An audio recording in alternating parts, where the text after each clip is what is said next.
விடுதலை புலிகள் இயக்கத்திற்கு மீண்டும் இந்திய அரசு தடை விதித்திருப்பது தவறான செயல் என்றார் உலக தமிழர் பேரமைப்பு தலைவர் பழநெடுமாறன். மேலும் பிரபாகரன் நலமாக பத்திரமாக இருக்கிறார், உரிய நேரத்தில் வெளியிடப்படுவார் என்றார்.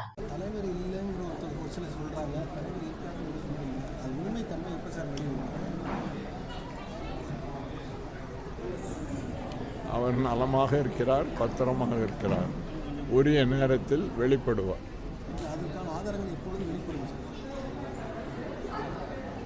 ஆதாரங்கள் உரிய நேரத்தில் அறிவிக்கப்படும். தஞ்சாவூர் முள்ளிவாய்க்கால் நினைவு முற்றத்தில் முள்ளிவாய்க்கால் தமிழின படுகொலை நாள் 15ஆம் ஆண்டு நினைவேந்தல் நிகழ்வு நடைபெற்றது. இதில் தமிழில் ஆதரவாளர்கள் ஏராளமானோர் கலந்து கொண்டு உலக தமிழர் பேரமைப்பு தலைவர் பழநெடுமாறன் தலைமையில் மெழுகுவர்த்தி ஏந்தி அஞ்சலி செலுத்தினார்.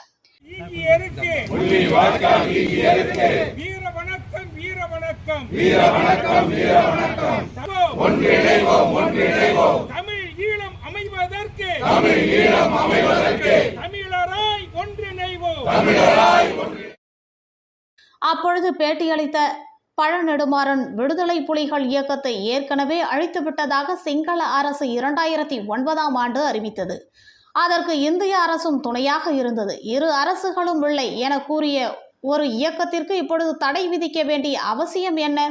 தமிழ்நாட்டிலோ இந்தியாவின் வேறு எந்த பகுதியிலோ விடுதலை புலிகள் இயக்கம் செயல்படவில்லை. இந்நிலையில் யாரை திருப்திப்படுத்துவதற்காக இந்த தடை விதிக்கப்பட்டுள்ளது? விடுதலை புலிகள் கேட்கும் தமிழீழம் என்பது இந்தியாவில் உள்ள தமிழ்நாட்டையும் சேர்த்துதான் அவர்கள் சொந்தம் கொண்டாடுகின்றனர் என்றும், அது இந்தியாவின் தேசிய ஒருமைப்பாட்டிற்கு எதிரானது எனவும், எனவே தடை விதிக்கிறோம் என முற்றிலும் தவறான கருத்தை கூறியிருக்கின்றனர். விடுதலை புலிகள் தங்களுடைய கொள்கைகளை ஆங்கிலத்திலும் தமிழிலும் புத்தகங்களாக வெளியிட்டுள்ளனர். அவர்களுடைய பிரசுரங்கள் எதிலும் தமிழ்நாட்டையும் சேர்ந்ததுதான் தமிழீழம் என்பதாக சொல்லப்படவில்லை. ஆதாரமற்ற பொய் குற்றச்சாட்டின் அடிப்படையில் விடுதலை புலிகள் இயக்கத்திற்கு தடை விதிப்பது என்பது இந்தியாவின் கண்ணியத்திற்கு பெரும் இழுக்கை தேடித்தரும். கொள்கையை நீங்கள் தொடர்ந்து பின்பற்றி அதன் விளைவாக சீன அபாயத்தை இந்தியாவின் எல்லைக்கருகே கொண்டு வந்து விட்டீர்கள்.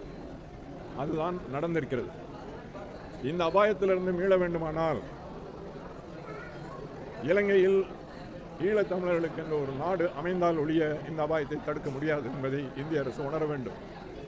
சிங்களவர்கள் ஒருபோதும் இந்தியாவுக்கு விசுவாசமாக இருக்க போவதில்லை என்பது கடந்த காலத்தில் எத்தனையோ சான்றுகள் இருக்கின்றன. ஆனால் இன்னமும் இலங்கையை தாஜா செய்கிற கொள்கையை நீங்கள் கையாளுவீர்களானால் இந்தியாவுக்கு ஆபத்து மிக நெருக்கத்தில் வந்து சேரும் என்று எச்சரிக்க விரும்புகிறேன். இந்திய அரசு மீண்டும் மீண்டும் தவறான காரணங்களை கூறுவது மட்டுமல்லாமல் சிங்கள அரசை தாஜா செய்யும் கொள்கையை பின்பற்றுகிறது. அது காங்கிரஸ் ஆட்சி காலத்திலும் தற்பொழுதைய பாஜக ஆட்சியிலும் கையாளப்படுகிறது. இதனால் எந்த பலனும் கிடைக்கப் போவதில்லை. இந்திய அரசு தவறான கொள்கையை பின்பற்றுவதன் விளைவாக சீன அபாயத்தை இந்தியாவின் எல்லைக்கு அருகே கொண்டு வந்துவிட்டது. இந்த அபாயத்திலிருந்து மீள வேண்டுமானால் இலங்கையில் ஈழத்தமிழர்களுக்கென நாடு அமைய வேண்டும். இல்லாவிட்டால் இந்த அபாயத்தை தடுக்க முடியாது என்பதை இந்திய அரசு உணர வேண்டும். பிரபாகரன் நலமாக பத்திரமாக இருக்கிறார், உரிய நேரத்தில் வெளியிடுவார் என்றார் நெடுமாறன்.